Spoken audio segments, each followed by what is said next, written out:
Visionary, creative, focused, and optimistic. Yan ang mga katangian ng isang entrepreneur na katulad ni Jaime Jim Acosta. Nangarap, nagsikap, at nakatulong. Tubong Ordaneta, Pangasinan. Lumaki sa hirap si Jim, ngunit punong-puno ito ng pangarap at determinasyon. Sa murang edad, siya'y tinuruan ng kanyang mga magulang na maging masinop, matyaga, masikap at matatag. Ehemplo ako na isang kabataang nangarap, nanampalataya at nagsumikap.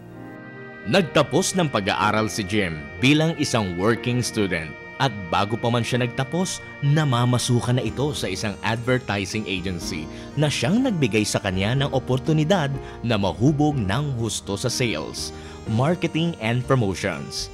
Pagkatapos ng ilang taon, nagtayo na ito ng negosyo na kasama ang ilan sa kanyang mga kaibigan. Way back 1997, nag-put up po kami ng isang advertising agency kasama po ako sa corporation at dito po ako natuto ng husto sa negosyo.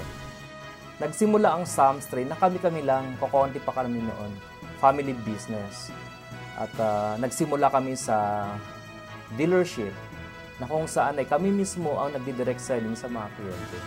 Habang nasa advertising agency si Jim, nabigyan ito ng pagkakataon na maipadala sa Cebu para sa isang project. At dito niya naisip na magtayo ng isa pang kumpanya. May 1999, dito ako sa bridge na ito nag-pray. At kumatak ako sa puso ng Panginoon na sabi ko, Panginoon, gusto kong magnegosyo sa lugar na ito. Nangyari ang pangarap na ito ni Jim nang siya'y bumalik sa Cebu. Dahil noong January 2000 ay itinayo niya ang Samstray Enterprises nang may kaunting puhunan lamang. Kasama ang kapatid at ilang empleyado, kanilang ipinakilala sa Visayas, Mindanao ang mga produktong placenta at ilang food supplements. Unti-unting nakilala ang kanilang mga produkto, lalong-lalo na ang New Placenta dahil sa tulong ng kanilang mga company-owned branches, distributors, consultants, media friends, and product endorsers. Ito ang Olive Sea. Hiyang ito sa skin ko at araw-araw ko talaga itong ginagamit. Ito na natural, Olive Sea. Yung aming lotion, nakakaganda na po, nakakakinis na po ng ano natin, kutis at nakakaalis po yung mga magagaspang nating balat, mga kalyo, at mabango ka pa rin po. Kasi para maipakilala mo ang isang produkto, kailangan marami kang kaibigan, marami kang kakilala, at active ka sa mga marketing and promotional activities. Pagkatapos ng 5 taon, naging korporasyon ang Samstray at naging matibay ito. Kahit may mga pagsubok na dumating sa kanilang kumpanya. Sa skincare industry, pumasok ang New Placenta. Mas lalong nakilala ito nang in-endorse ni Ms. Melanie Marquez. Sumunod nun ay pinakilala namin ang Olive Sea, Glutamine, St. J.